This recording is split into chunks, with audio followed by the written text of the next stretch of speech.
Today we're talking about facing your biggest fear.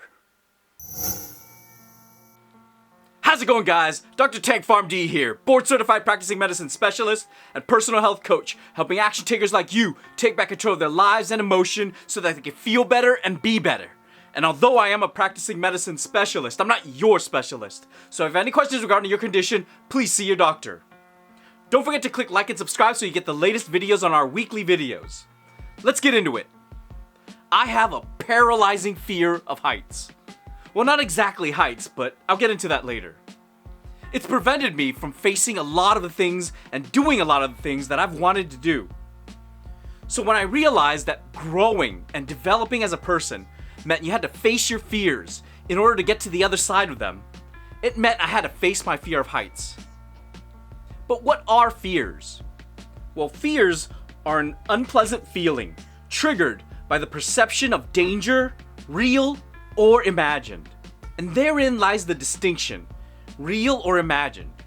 We think of fears as these giant demons that we have to slay dramatically. Like it's a dragon and we're a knight and we gotta conquer them.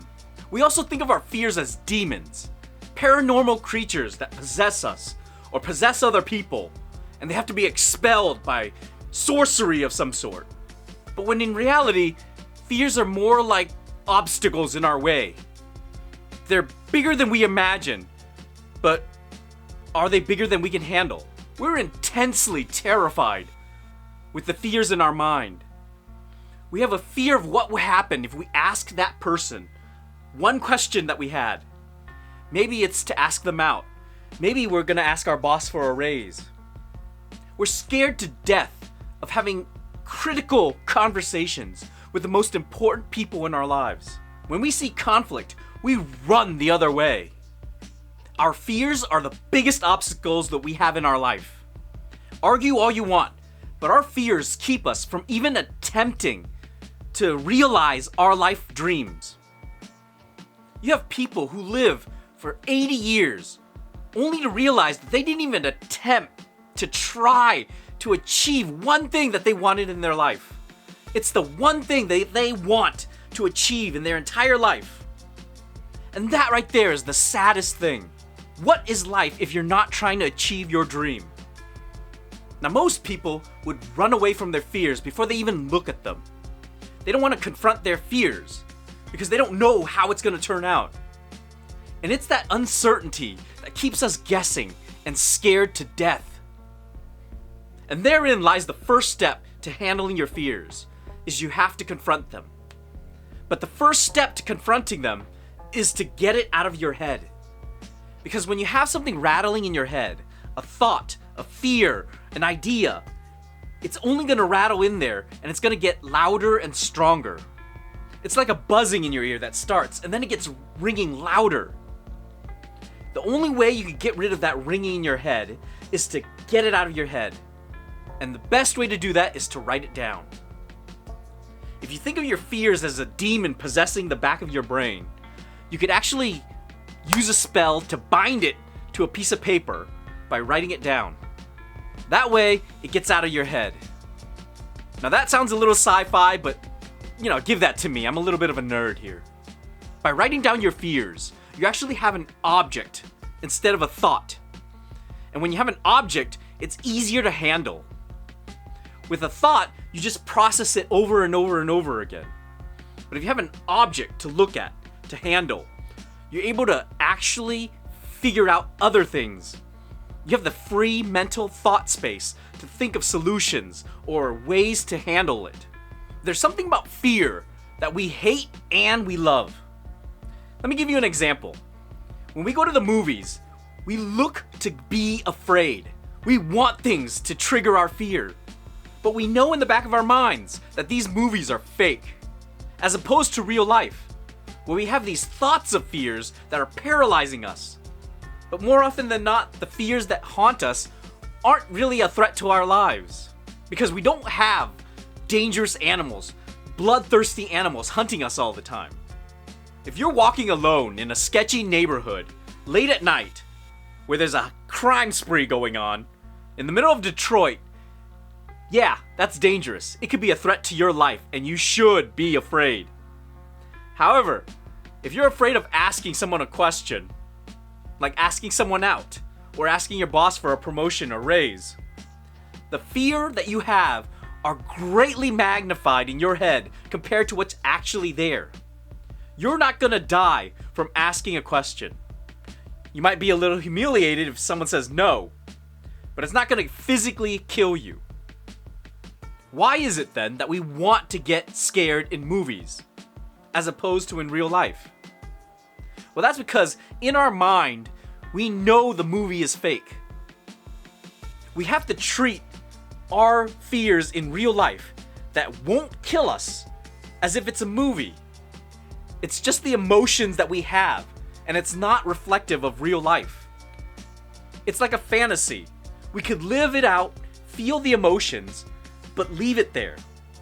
Don't take it with you in your real life. Don't let it haunt you because it's only a movie that you're playing in your mind. The real life events could be far different. In fact, your life could be immensely gratifying if you tried to achieve your goals and dreams by facing your fears. You never know how you're going to come out the other side. So how did I handle my fear of heights?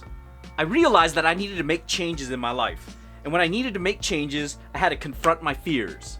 But my fears weren't really the fear of heights. It was the fear of falling down and dying. I realized that it's the fear of dying more than anything that was preventing me from doing the things that I wanted to do my entire life. And then I realized that dying is a chance. It could happen now, it could happen later. You could be the 1 in 100, but more often than not, you're the 99 in 100. When I realized my fear was of death and that I had no control over that, then I started to take control of what I could.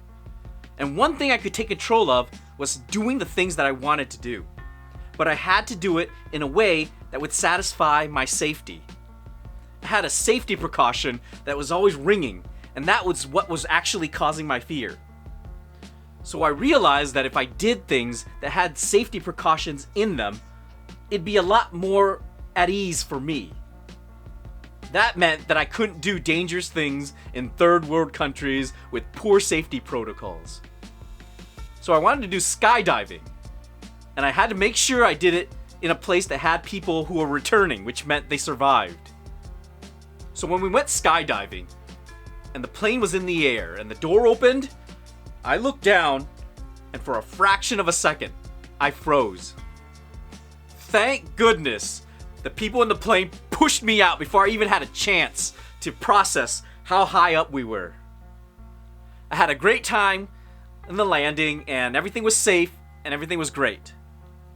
That's when I realized that chances were very critical here, is that my chance of surviving was the 99 in 100. Because they had repeat customers, they've done it hundreds of times. My chances of dying were the 1 in 100. I could have died, but more often than not, I probably would have lived. Another thing I did was I made sure I had accountability. I brought friends with me to make sure that I did things, and I didn't back out on my word. So when I went bungee jumping, I made sure I had friends who were there, who went with me. So when I did the bungee jump, they were there, they were watching, and they were recording. I didn't want to chicken out. In fact, I was the first one to do the jump. Accountability is so important with emotional health. You want to make sure you have somebody there to check up on you and make sure you're following through with who you are and your new identity. That's why I developed the Emotional RX program, where we provide you the tools to handle your emotions. But I'm also there to help you when you're struggling with your emotions.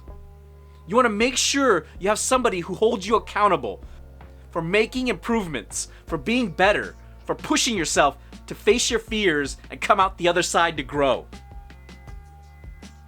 Now, I have an addiction to adrenaline, but I still want to make sure I have safety protocols in there. So I'm trying to find new things that get my adrenaline going. If you guys have any suggestions, let me know in the comments down below. What do you guys think? How are you facing your fears? Let me know in the comments down below. If this video is helpful to you, please send it to 5 of your friends who could use it. Don't forget to click like and subscribe, and until next time guys, be healthy.